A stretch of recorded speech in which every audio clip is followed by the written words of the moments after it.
¿Qué tal, chicos? Les saluda el profesor Pedro Pedroso. En esta oportunidad vamos a desarrollar los ejercicios correspondientes a la semana 4 del ciclo 2017-2. Pregunta 1. Urtica dioica es el nombre científico que tiene la ortiga. Es una planta silvestre conocida como ortiga verde. Ahí nos dice, en las hojas y a lo largo del tallo posee estructuras que en la punta tienen pequeñas ampollas, las cuales tienen gran cantidad de ácido fórmico, que al contacto con la piel provoca una reacción urticante, en muchos casos severa. Señala a qué estructura se refiere el texto y a qué tipo de tejido corresponde. A ver, dentro de los tejidos vegetales vamos a tener, ponemos por acá, ¿ya? Vamos a tener acá dos tipos de tejidos vegetales. Los tejidos vegetales denominados meristemáticos, ellos son los responsables del crecimiento, meristemáticos, y los tejidos vegetales diferenciados, los que tienen múltiples funciones. Tejidos vegetales diferenciados, ahí tenemos a los tejidos de transporte como el xilema y el floema. Tenemos a los tejidos de protección como la epidermis y la peridermis. Tenemos al tejido parénquima, el parénquima clorofiliano y el parénquima reservante. Tenemos al tejido de soporte, que es el colénquima y el esclerénquima. Y por acá, relacionada a la pregunta, tenemos al tejido secretor. Ahora, dentro del tejido secretor vamos a tener a los tubos laticíferos. Ellos son los que elaboran el látex. Tenemos por acá a los pelos glandulares. Son aquellos que secretan aceites esenciales. En general, aceites esenciales, ácidos fórmicos, ácidos gálicos. Ya tenemos al tejido secretor de cavidades secretoras. Son los que almacenan dichos aceites. Y tenemos por acá a los nectarios. Son los que elaboran una sustancia llamada néctar para atraer a los agentes polinizadores. Entonces estamos acá, en este caso, en los pelos glandulares, cuando nos preguntan por la ortiga, ya que está liberando un tipo de aceite esencial, un ácido, el ácido fórmico, el cual empleado puede ser como un medio de defensa, ¿no? Que si nosotros tocamos esa plantita nos produce ardor. Entonces, ¿qué tipo de tejido es? Es un tipo de tejido secretor. Muy bien, es secretor. ¿Y de qué tipo de secretor? De pelo glandular. ¿Ya? Entonces, 1 clave B, beso. Pregunta 2. En el proceso de fabricación de neumáticos, llantas, aislantes, se usa como materia prima una emulsión lechosa conocida como caucho, que se extrae de Hevea brasilensis. La Hevea brasilensis es una plantita conocida como xiringa. La xiringa. Nos están hablando entonces de la xiringa. Un árbol originario de Amazonas. El proceso de extracción de este polímero elástico consiste en realizar un corte diagonal hacia abajo en la corteza del árbol. ¿Qué estructura se debe desgarrar en el corte que se realiza para permitir la liberación del caucho? A ver, entonces nos dicen dónde se forma el caucho. Otra vez, profundizando la pregunta 1. El tejido secretor es de 4 tipos. Tenemos acá el tejido secretor de 4 tipos. Tenemos a los pelos glandulares. La pregunta anterior estaba relacionada a los pelos glandulares, la ortiga que forma ácido fórmico. Tenemos a las cavidades secretoras, cavidades que almacenan a dichos ácidos o a los aceites esenciales, cavidades secretoras. Y tenemos por acá a los nectarios, los que elaboran el néctar, sustancia azucarada. Y tenemos por acá a los tubos laticíferos. ¿Qué es lo que hacen los tubos laticíferos? Ellos elaboran una sustancia denominada látex. A partir del látex se extrae el caucho. A partir del látex se elaboran los guantes quirúrgicos. A partir del látex se elabora el chicle. A partir del látex se elabora el preservativo, el condón. Entonces hay que agradecerle a las plantitas como la xiringa que nos brindan su látex, ya que lo podemos emplear industrialmente. Entonces nos dice ese caucho, ese látex, ¿de dónde proviene? De los tubos laticíferos. 2, clave A. Pregunta 3. En los frutos cítricos como la naranja se presentan en el exocarpo unas cavidades cuyo producto es liberado por la ruptura y desintegración de las células. En este caso el contenido entero de la célula forma parte de la secreción. Estas cavidades se denominan, otra vez, estamos en el tejido secretor, ¿ya? Entonces en el tejido secretor tenemos a los pelos glandulares, tenemos por acá las cavidades secretoras, tenemos por acá los nectarios y a los tubos laticíferos. Muy bien. Las cavidades secretoras en los cítricos reciben el nombre de cavidades lisígenas. Entonces las cavidades lisígenas son las cavidades secretoras en los cítricos. ¿Y dónde se encuentran? En el exocarpo. ¿Ya? Ese es el líquido que sale cuando aplastamos la cáscara de una naranja, de una mandarina. Ya, dichos ácidos, dichos aceites, ¿dónde estaban previamente? En las cavidades lisígenas o cavidades secretoras. ¿Ya? 3, clave E. Pregunta 4. José compra para su departamento una crásula, la planta suculenta. Se llaman plantas suculentas aquellas plantas que pueden resistir a ambientes donde no hay mucha humedad. Esas son las plantas suculentas como la crásula, como el cactus, como la sábila. No hay agua en su medio, resisten. ¿Por qué resisten? Porque tienen un parénquima, ¿ya? Un parénquima que almacena agua, porque tienen un parénquima acuífero para almacenar agua. Muy bien, entonces dice, José compra para su departamento una crásula y una planta que es rosapalo, una planta común. ¿Ya? Entonces compra una crásula y una planta común de rosapalo, un tipo de rosa, y las pone junto a su ventana. Pero al ser muy despistado se olvida regarlas y después de un mes al verlas nuevamente observa que la rosapalo había muerto pero la crásula seguía igual. Entonces después de un mes, obviamente por falta de agua, la planta rosapalo muere, pero la planta crásula está igual. Esto es porque, les decía al inicio, porque estas plantas suculentas tienen un parénquima para almacenar agua, tienen un parénquima acuífero donde almacenan agua. Entonces dice ¿las plantas suculentas tienen abundante parénquima acuífero para almacenar agua? Claro que sí, ¿de acuerdo? Por eso no mueren tan rápido como las plantas comunes como el rosapalo. 4A. Pregunta 5. Para que la reproducción por esqueje pueda darse con éxito, el agricultor debe tener presente que es indispensable que el esqueje. A ver, el esqueje, ¿qué es el esqueje? El esqueje es un pedazo, de hoja. El esqueje es un pedazo de tallo, el cual se planta como si fuese una semilla. Este esqueje se pone sobre la tierra, se le da agüita y como si fuese una semilla va a originar a una nueva planta. ¿Y esto es por qué? Porque en ese esqueje necesariamente ¿qué debe haber? Debe haber unas células que se dividen. Debe haber unas células que se llaman células meristemáticas. En el esqueje debe haber tejido meristemático que se encarga de la división, que se encarga del aumento del tamaño en las plantas. ¿Ya? Entonces es indispensable que el esqueje contenga, ¿qué contenga?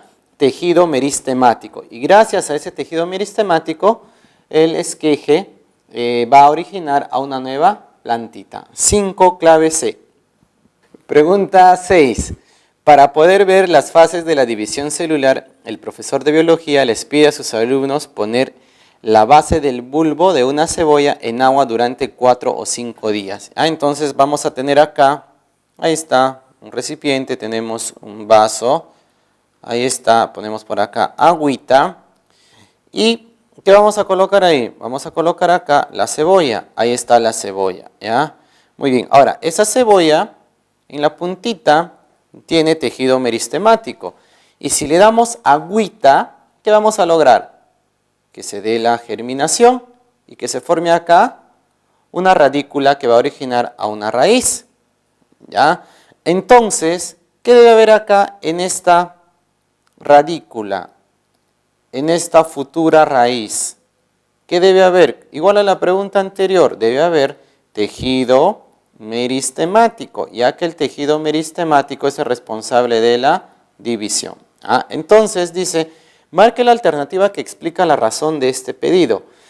A, porque al tener la cebolla abundante parénquima de reserva puede almacenar el agua. No, el parénquima de reserva está como en el caso del cactus, ¿no? Donde reservan agua, o parénquima de reserva amiláceo, ¿no? Como el caso de la papa, que tiene abundante almidón. ¿Ya? La A no es. La B, porque al formarse la raíz, este podrá absorber el agua y así la cebolla podrá crecer. Recién se está formando la raíz. ¿Ya? La C, porque el profesor no tiene tiempo para hacerlo él mismo. No, el profesor les dice que hagan eso porque ellos están aprendiendo. Claro que con la ayuda de él al final les dará la explicación correspondiente. La D, porque se formará una raíz que tiene tejido meristemático apical, que las hace crecer fácilmente. Ya, claro que sí.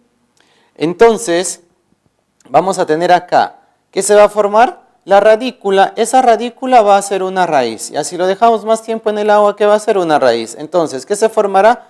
Una raíz. ¿Qué hay en esa raíz? Hay tejido meristemático apical, es el tejido del crecimiento, que las hace crecer fácilmente. Entonces, si lo dejamos más tiempo, esto crece, crece, crece, la radícula se convierte en raíz. ¿Ya? La E dice, porque al formarse pequeñas las raíces, esto permitirá ver mejor las células. No, es básicamente porque las células meristemáticas, lo que dice en la clave D, se están dividiendo. ¿Ya? Y nosotros, ¿qué queremos observar? Las distintas fases de la división celular. ¿Ya? Entonces, ahí sería 6 clave de dedo. Pregunta 7. En un examen de histología, el profesor muestra una lámina que contiene un tejido con la siguiente descripción. Células alargadas y fusiformes con un solo núcleo de posición central, y les indica a los alumnos que determinen de acuerdo al tejido descrito a qué estructura u órgano pertenece. A ver, cuando hablamos de ya sea de un núcleo, dos núcleos o varios núcleos y el tamaño de la célula, nos estamos refiriendo al tejido. Ya pasamos a ver ya los tejidos animales. ¿A qué tejido? Al tejido muscular.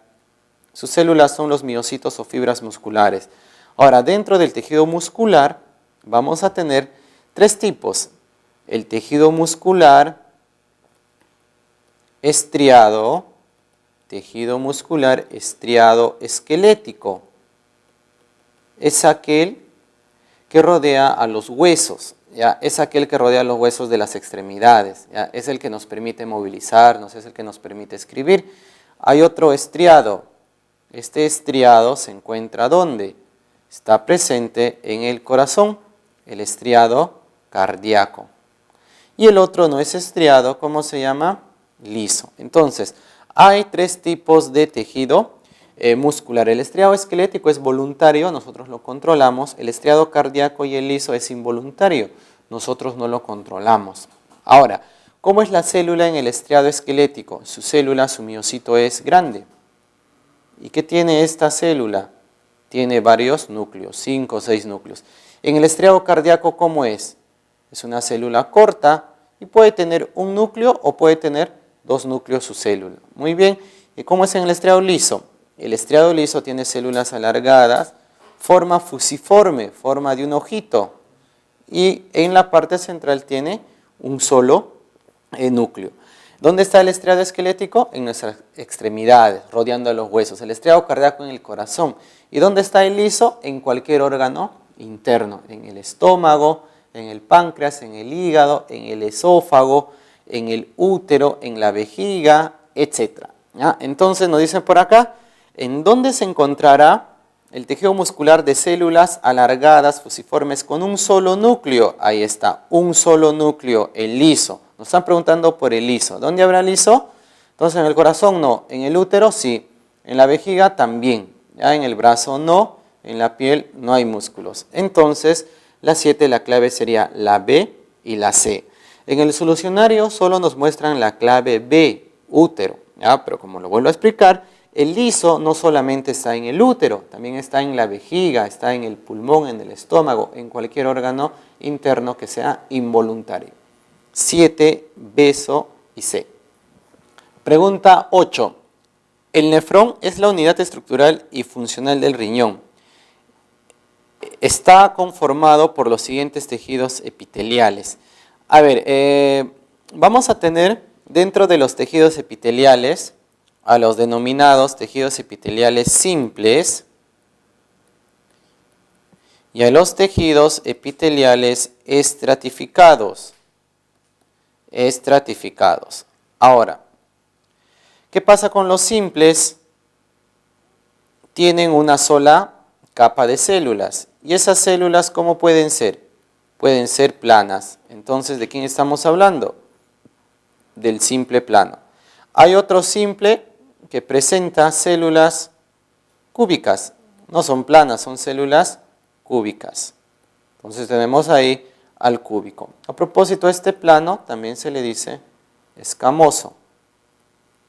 Hay otras células simples que tienen células grandes. Así, células cilíndricas. Muy bien. Dentro del estratificado, tienen los mismos nombres, plano, cúbico, cilíndrico, pero ¿cuál es la diferencia? Que va a tener varias capas. Va a tener varias capas. Por ejemplo, acá tenemos una capa, tenemos por acá 2 capas, tenemos por acá 3 capas. ¿Cómo se llama este tejido? A este tejido se llama estratificado plano. Plano porque la última capa tiene células planas. Habrá un estratificado, varias capas, y en la última capa, ¿qué habrá? Cúbico. Habrá un tejido estratificado con varias capas, y en la última capa, ¿qué habrá? Células cilíndricas. Entonces, ¿cómo se dice? Cilíndrico. Entonces, ahí están los diferentes tipos de tejido epitelial. Ahora, ¿dónde está el plano? El plano está presente en el riñón. ¿Ya? ¿El plano dónde está? En el riñón, en el nefrón. ¿En qué parte del riñón? Tenemos el plano presente en el glomérulo renal, en la cápsula de Bowman y en el asa de Henle. Ahí está presente el plano. ¿El cúbico dónde está? El cúbico también está presente en el riñón. ¿Dónde está? En los tubos contorneados proximales, distales y en el tubo colector. Entonces, si hablamos del riñón, ¿qué tiene el riñón? Tiene el simple plano y tiene el simple cúbico. ¿Ya? El cilíndrico normal está presente en el estómago, intestino grueso. El cilíndrico con microvellosidades, con pliegues, está presente en el intestino delgado para la absorción de nutrientes. El plano, vamos a tener un plano normal que no tiene queratina. Está presente en la boca, en el ano, esófago, vagina. Y un plano que sí tiene queratina presente en la piel.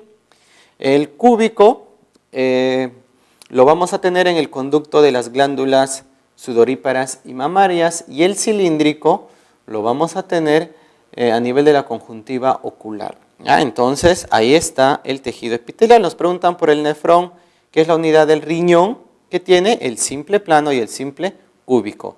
8, clave A.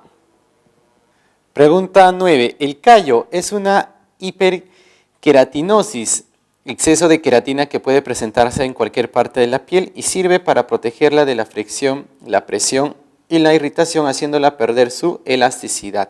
¿No? Ese callo que a veces se pone en contacto con el contorno del zapato y duele.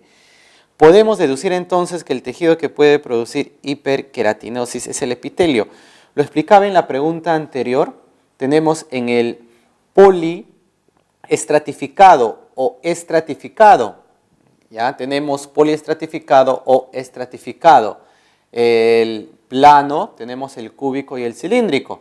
¿Qué pasaba en el plano? 2 casos, ¿no? Un plano normal y un plano con queratina. Entonces acá estamos hablando de la piel, ¿no? El plano con queratina, ¿dónde está presente? En la piel.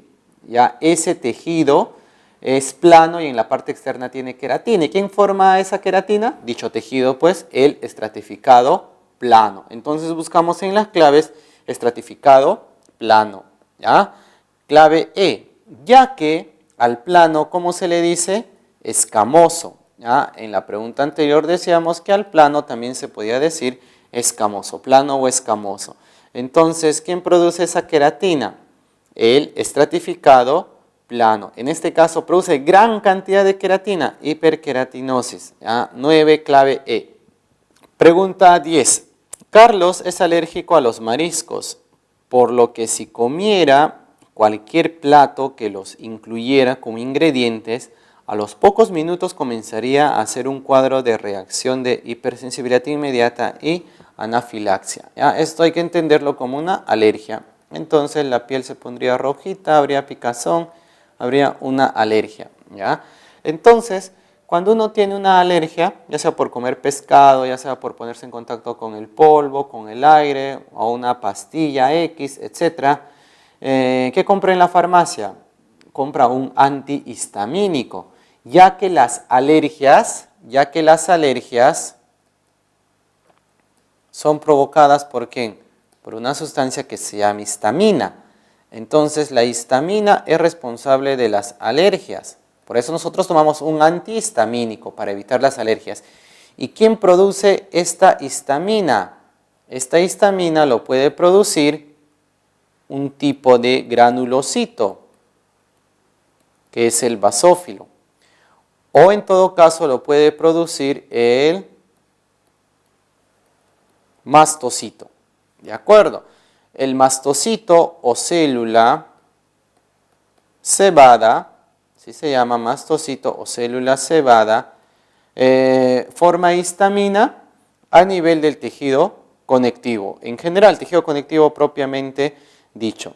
En cambio, a nivel de la sangre, el basófilo se encarga de formar la histamina. ¿Ya? Ambos entonces son responsables de las alergias. Añadimos acá, además el basófilo y el mastocito, además de formar histamina, también forman heparina, que es un anticoagulante natural. Por eso nuestra sangre internamente está fluyendo. Entonces, ¿qué nos dice? Marque la alternativa correcta que se relaciona al texto leído. Dice, los mastocitos del sistema inmunológico de Carlos iniciarían esa reacción de hipersensibilidad y anafilaxis. Claro que sí. ¿Por qué? Porque ellos están liberando histamina. ¿Y la histamina es responsable de qué? La histamina es responsable de las alergias. ¿Ya? A ver, la B dice, los plasmocitos del sistema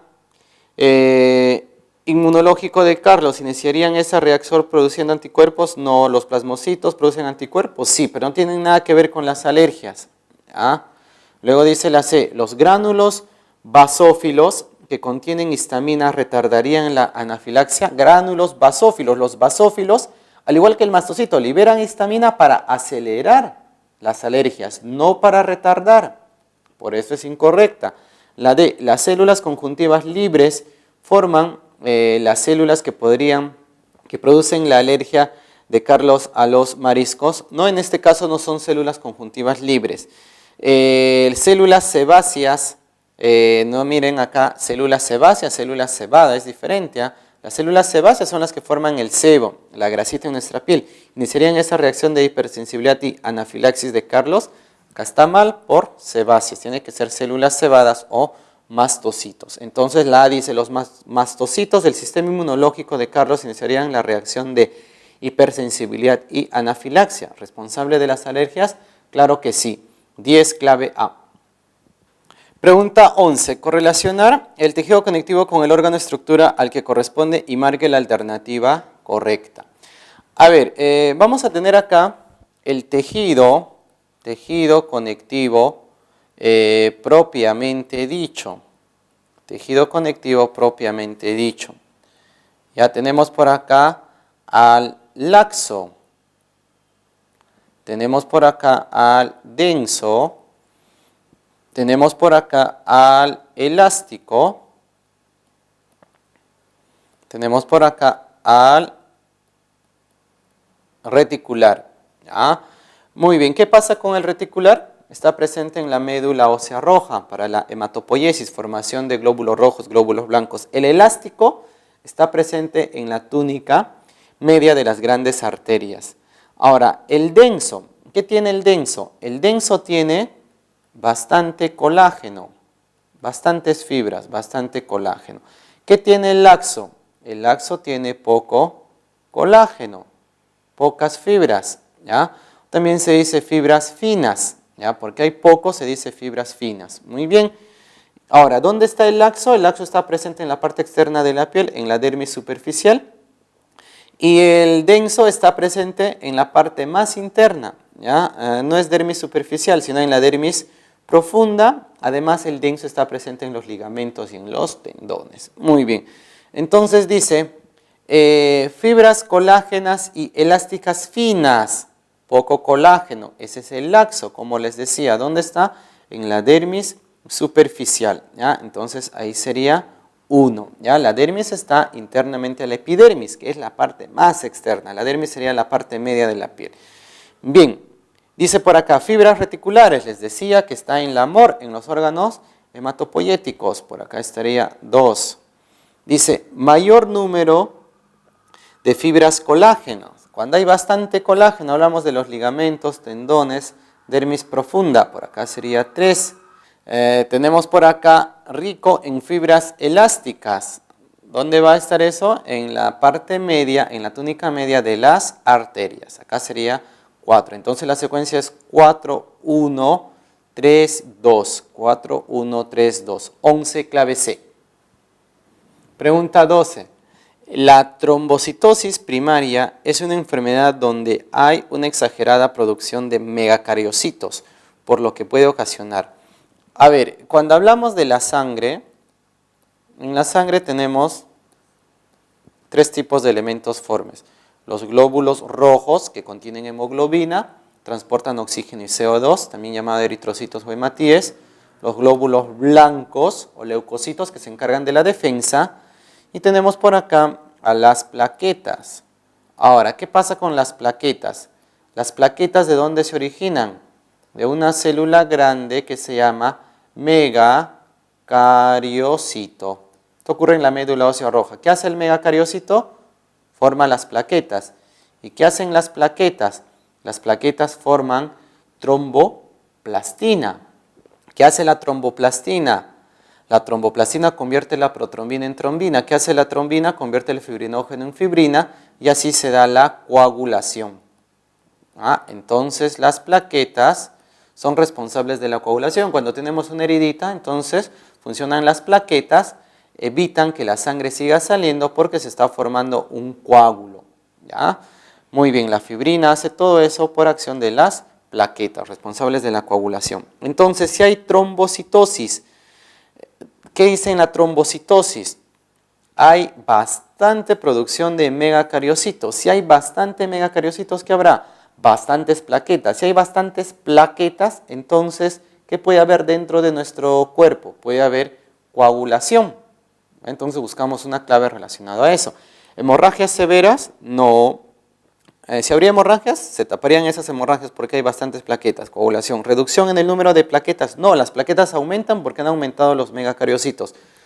¿Reducción de los glóbulos blancos? No tiene nada que ver. ¿Formación de coágulos en vasos sanguíneos? Claro que sí. Ya sea en vasos sanguíneos pequeños, grandes, ¿qué se formarían? Coágulos. ¿Disminución en la producción de fibrina? No, al contrario, habría bastante fibrina que es responsable de la coagulación. 12 dedo. Pregunta 13. Si en número de leucocitos en la sangre, es decir, si el número de leucocitos en la sangre periférica de una persona es de 9 por 10 a la 9 por un litro, entonces el número de linfocitos será aproximadamente. Estamos hablando de leucocitos, de glóbulos blancos, los que se encargan de la defensa. ¿Qué pasa con estos leucocitos?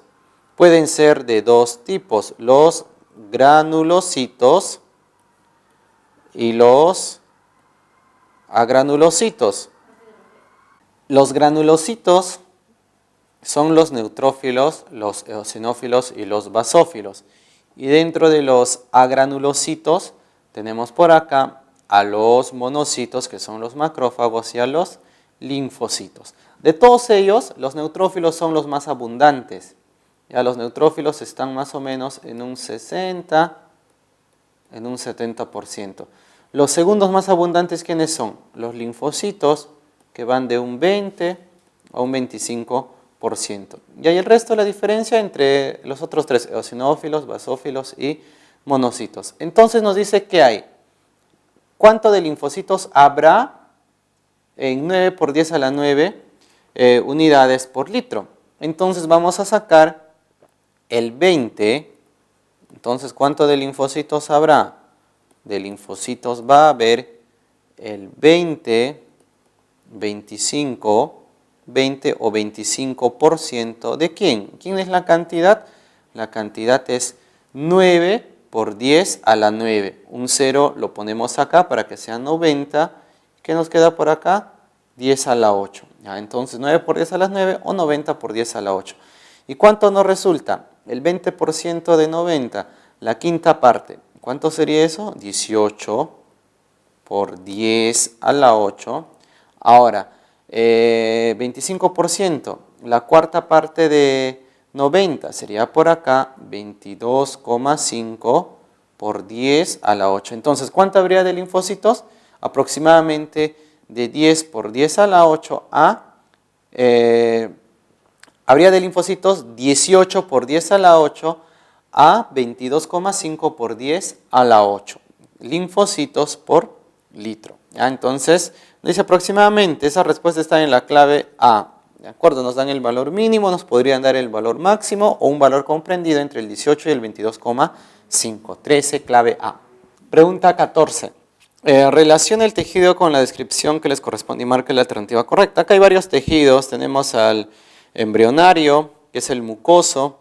Tenemos al hialino, que es un tipo de cartilaginoso, junto con el fibrocartílago. Y tenemos al muscular, ¿no? El estriado esquelético. A ver, comenzamos por ahí, por el estriado esquelético. Ya habíamos mencionado en una de las preguntas anteriores, él presenta fibras cilíndricas con varios núcleos periféricos de 5 a 6. ¿Ya? Entonces ahí ponemos 4. ¿Qué nos dice con respecto al hialino? El hialino está presente, es un tipo de tejido cartilaginoso que está presente en la laringe, en la tráquea, en los bronquios, en el tabique nasal. Y es translúcido y de color blanco azulado. ¿Ya? Ahí ponemos 1. El fibrocartílago tiene abundantes fibras colágenas y poca sustancia. ¿Ya? Entonces vamos a poner que el fibrocartílago está presente, por acá ponemos 3, está presente en los meniscos, en los discos intervertebrales, con abundantes fibras colágenas. Muy bien, ¿qué más tenemos por acá? El estriado esquelético, ya está, 4. ¿Qué falta? El tejido embrionario puede ser el mesenquimatoso, que se encuentra en el embrión propiamente dicho, puede ser el mucoso, que está presente en el cordón umbilical, y este mucoso tiene sustancia amorfa con matriz de tipo gelatinoso, por eso también se dice gelatina o jalea de Wharton. ¿Ya? Entonces ahí sería 2. La secuencia es 4, 2, 1, 3. 14, clave C. Pregunta 15. Las neuronas y las células de la glía tienen origen y excepto, veamos por acá, las neuronas son responsables de formar, de conducir y de transmitir el impulso nervioso. ¿Ya? Cuando una neurona se comunica a otra neurona, lo hace mediante la sinapsis. En la sinapsis se libera el neurotransmisor de una neurona a otra. Bien, además de las neuronas, tenemos a las glías. Ya tenemos a la glía, por ejemplo, el astrocito, que se encarga del soporte de la nutrición. Vamos a poner acá las glías, estamos a nivel del tejido nervioso, tenemos al astrocito, que se encarga del soporte de la nutrición. Tenemos por acá a la microglia. La microglia se encarga de la defensa. ¿Ya? Muy bien, tenemos por acá al oligodendrocito, que se encarga de formar la vaina de mielina en el sistema nervioso central. Tenemos a la célula de Schwann, que forma la vaina de mielina en el sistema nervioso periférico. Y tenemos por acá la célula ependimaria. La célula ependimaria es el que se encarga de formar el líquido céfalo-raquídeo. Entonces, cuando hablamos del tejido nervioso, ¿qué tenemos? Tenemos a las glías y tenemos a las neuronas. ¿De dónde deriva el tejido nervioso? Deriva del ectodermo. Entonces, las neuronas y la mayoría de las glías, ¿de dónde derivan? Del ectodermo. Solo la microglia es la glía que deriva del mesodermo, ya que es un tipo de glóbulo blanco que está presente en el tejido nervioso. Entonces, Las neuronas y las células de la glía tienen origen ectodérmico, derivan del ectodermo. ¿Excepto quién? Excepto la microglia que tiene origen mesodérmico. 15, clave B, beso.